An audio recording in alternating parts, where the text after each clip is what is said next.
Bonjour et bienvenue au Théâtre national de la presse. Je suis Boris Proulx, I'm Boris Proulx. I'm Vice President of the Press Gallery, and I'm a journalist at Le Devoir. Welcome to the press conference. Here today is Mark Carney, Prime Minister of Canada, and Anita Anand, Minister of International Affairs. Marks will go to the question period, first in the room and then on Zoom. On that, Prime Minister, you have the floor.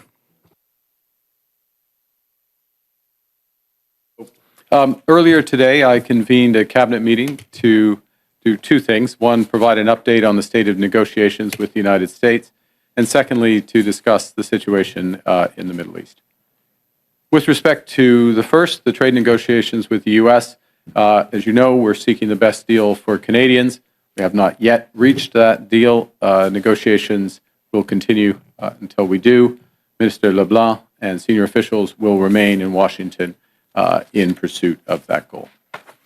The focus of our meeting was really the Middle East. The level of human suffering in Gaza is intolerable, and it's rapidly deteriorating. Des dizaines de milliers de Palestiniens. Tens of thousands of Palestinians have been killed. Thousands more are on the brink of famine. Canada condemns the fact that the Israeli government has let the situation deteriorate in Gaza to this extent.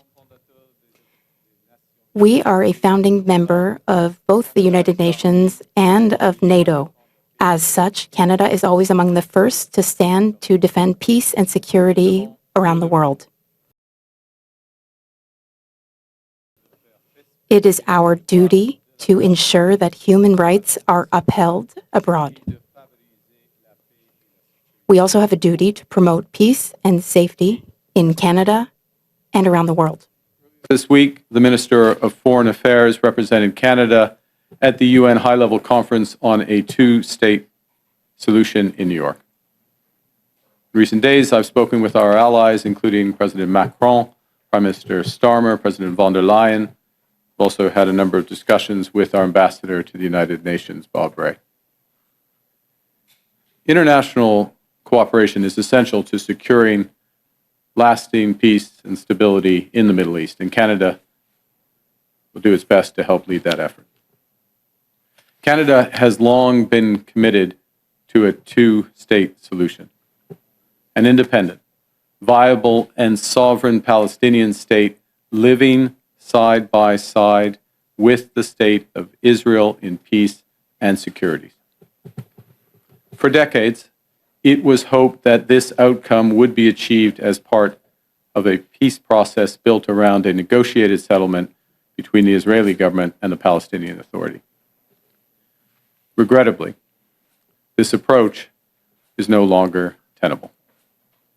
Prospects for a two-state solution have been steadily and gravely eroded, including by the pervasive threat of Hamas terrorism to Israel and its people, culminating in the heinous attack of October 7, 2023, the terrorist organization Hamas's long-standing violent rejection of Israel's right to exist and its rejection of a two-state solution.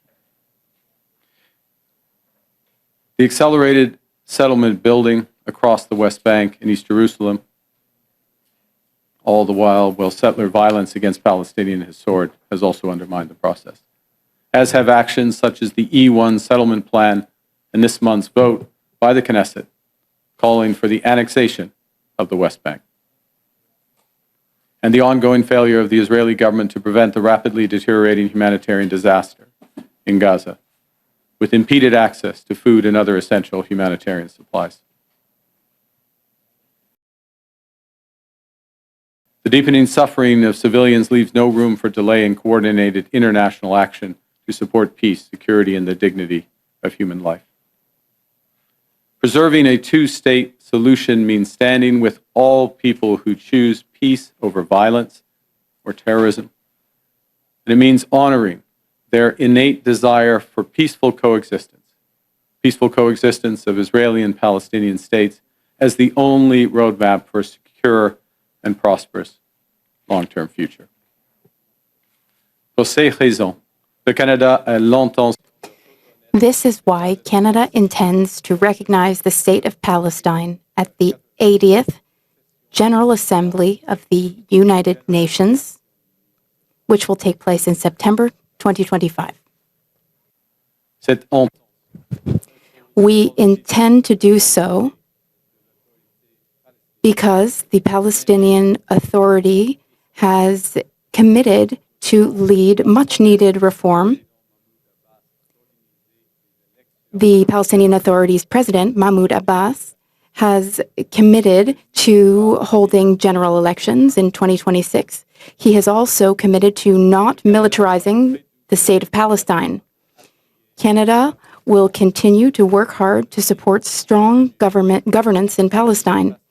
Canada will contribute to a peaceful and promising future for the people of Palestine. I met with President Abbas to restate these commitments. For the reasons I cited earlier, Canada intends to recognize the State of Palestine at the 80th session of the United Nations General Assembly in September 2025.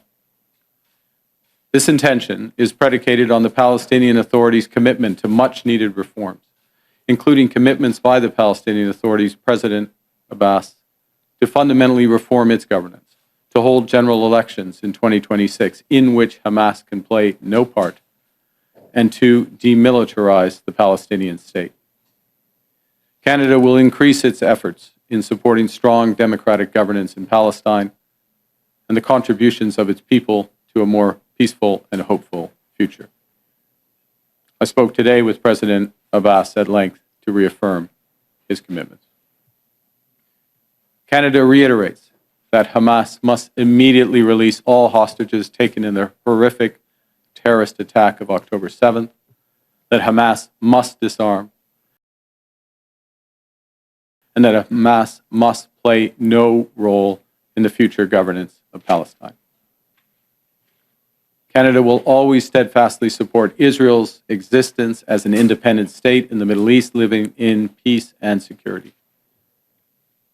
Any path to lasting peace for Israel also requires a viable and stable Palestinian state, and one that recognizes Israel's inalienable right to security and peace. Le Canada a déjà engagé.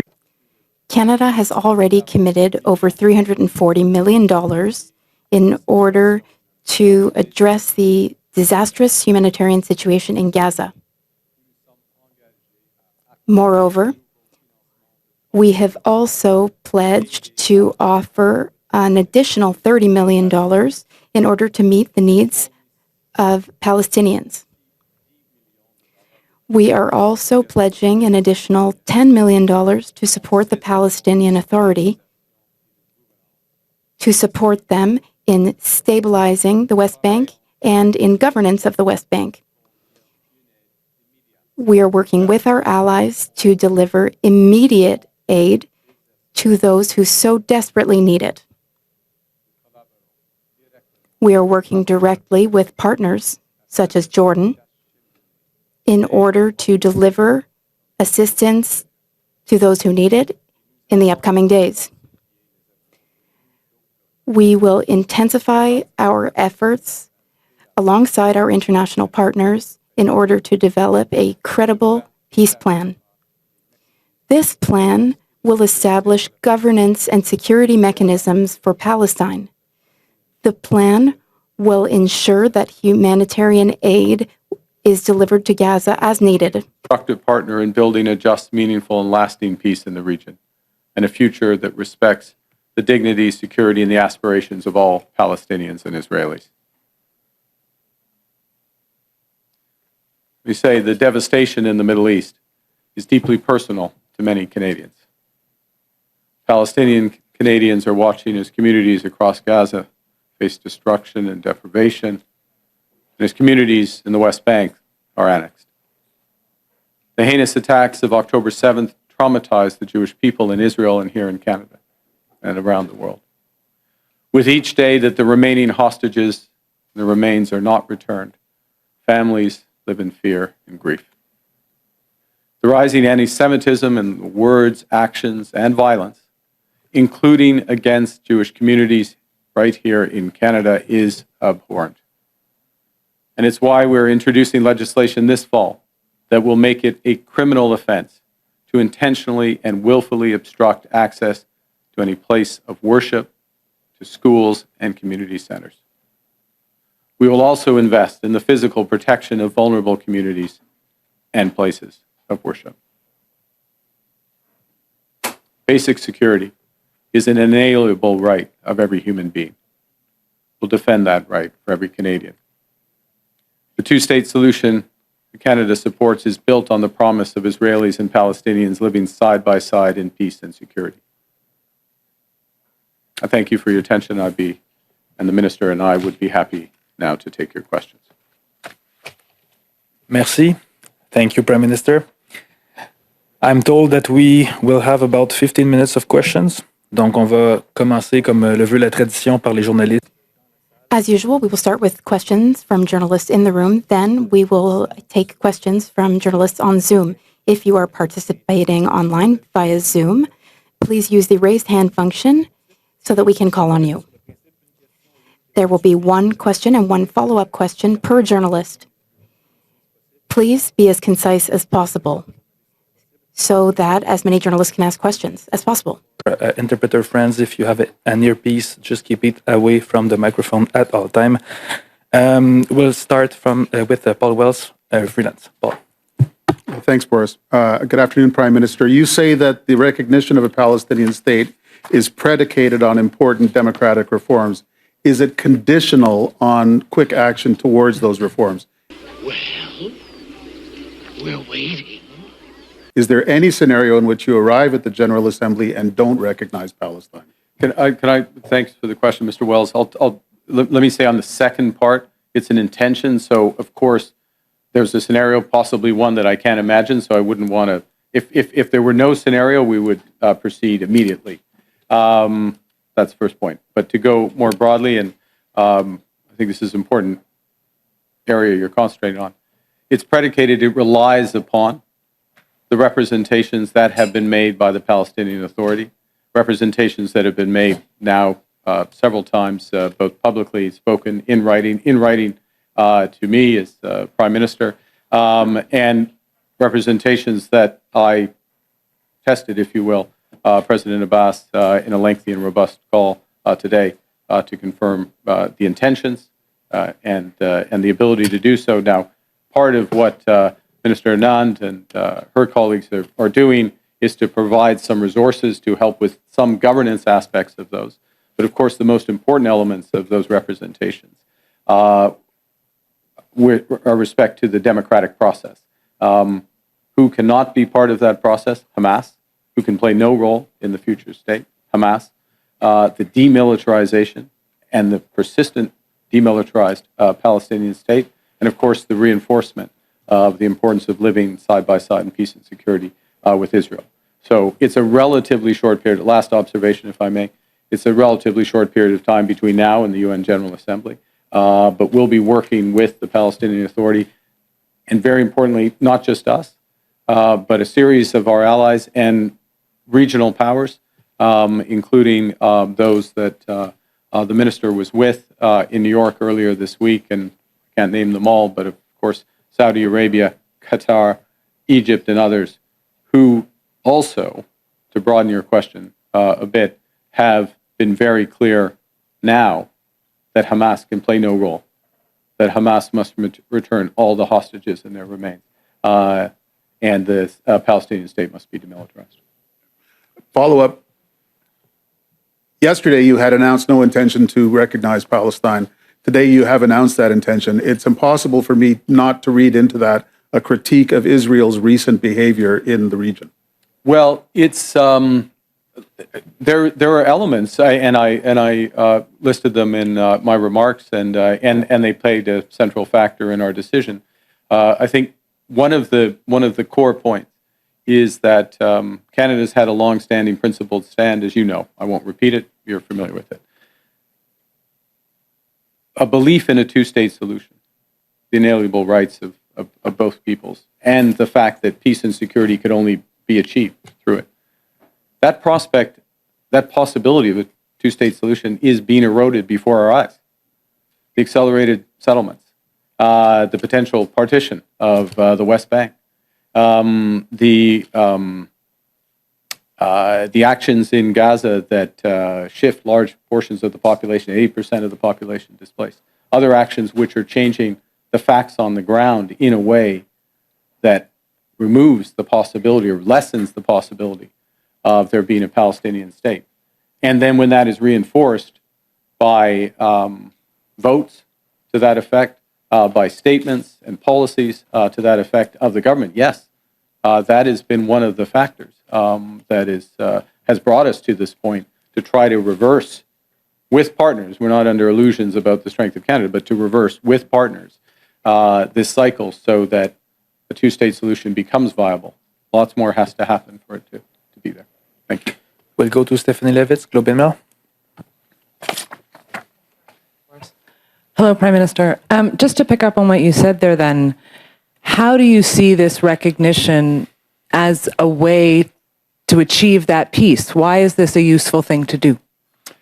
It's useful in several respects in our judgment. The first is that it works with a series of partners in the region, traditional allies, but other countries that we have worked less with. Those more broadly represented in the two-state solution process that was more formally launched earlier this week.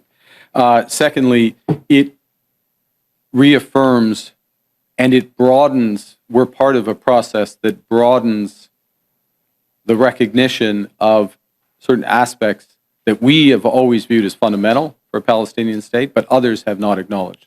No role for Hamas, demilitarized, and to the horrible specifics of the current situation, the return of all the hostages and their remains. Saudi Arabia, Qatar, Egypt as three examples of countries that now, literally in the last few days, have made those determinations public. And the third aspect, and I'll hand back, is that we are part of a process. We came to this decision independently, but we are part of processes that are working towards peace, that have strength in breadth and in number. So the two-state solution process, you would have heard reference to the E3 process, Germany, France, and the United Kingdom, and a peace plan that they are working on, that they briefed the U.S. President on. And in both those respects, Canada can help to support those efforts. It's not been clear, say, in the last 48 hours that either the Netanyahu government or Hamas is at all interested in these conditions. And so who's going to make them? Well, I think there's a couple of things. I mean, Hamas, I don't know, Hamas is not welcome in any way, shape, or form. So, of course, and one of the issues is not to give Hamas in any way, shape, or form a veto over a process that affects both the Israeli and Palestinian people. I could say much harsher things, and I should say much harsher things about Hamas, but that's a basic structural point. There are some in positions of influence in the state of Israel that do not want a two-state solution, that are taking actions to frustrate that actively. And we are part of a growing and very significant international community that is leaning against that, that is prioritizing the possibility and the prospect for a two-state solution. There are other measures that can be taken. For now, what we're doing is to promote a positive process towards peace. Olivier Ferrand-Boissé, TVA. Olivier Ferrand-Boissé, TVA. Hello to both of you. Could you please explain something? Today, you're saying that you may recognize Palestinian statehood. What would that change in the current humanitarian situation, which in fact seems to be the main reason for your declaration, your statement today? Answer. Thank you for that very important question. What can Canada do to support the ongoing humanitarian crisis? It's not a matter of diplomacy, it's a matter of humanitarian assistance. We must work with our partners in the region. Our partners include Jordan, for example.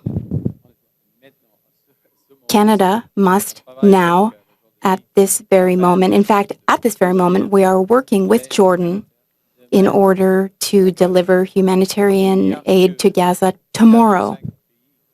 There are only 4 or 5 countries which are in a position to do so. This is all part of the process. The humanitarian situation is, of course, related to broader diplomacy, but we must focus on the current situation in Gaza, which is a matter of humanitarian aid. That's what's required. The state of Israel is currently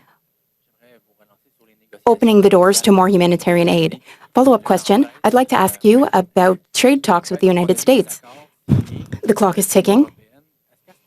The United States signed a deal with the European Union. Would you, at this point, accept a deal under which we would have a lower base tariff, a lower tariff baseline, as with the case of the European Union? Answer, that's a very specific question about the ongoing negotiations. Our talks thus far have been constructive, and they're ongoing. They cover a broad variety of topics. Now, it is possible that we may not conclude talks by August 1st, but there are many avenues for teamwork and cooperation between Canada and the United States. Of course, this includes investments.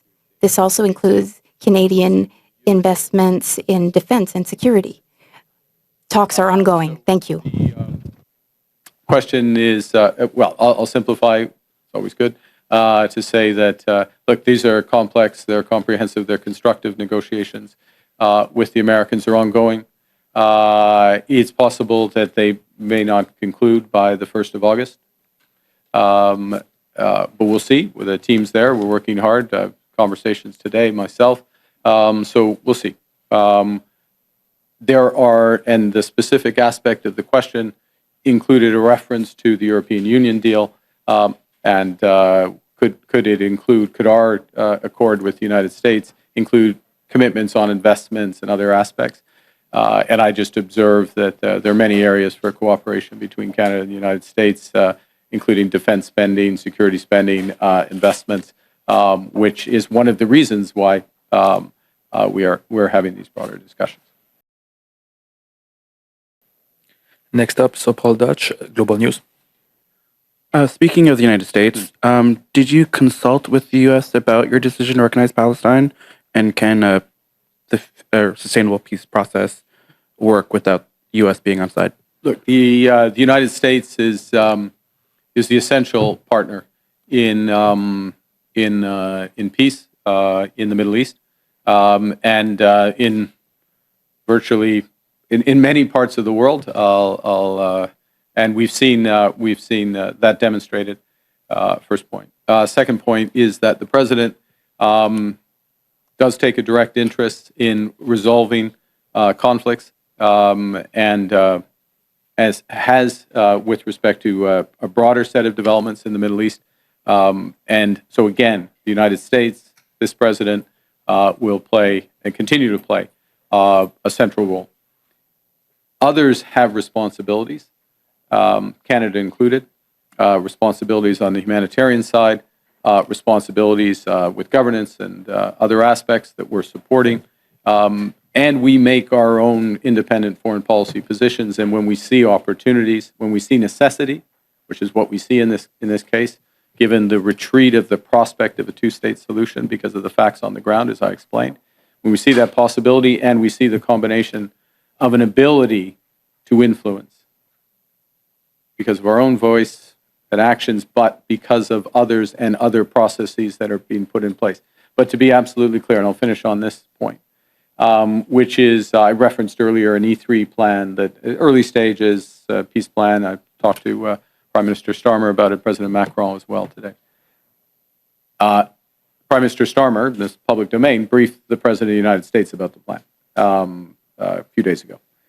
So there are connections all the way through, and my colleague's obviously in regular contact with her, homologue.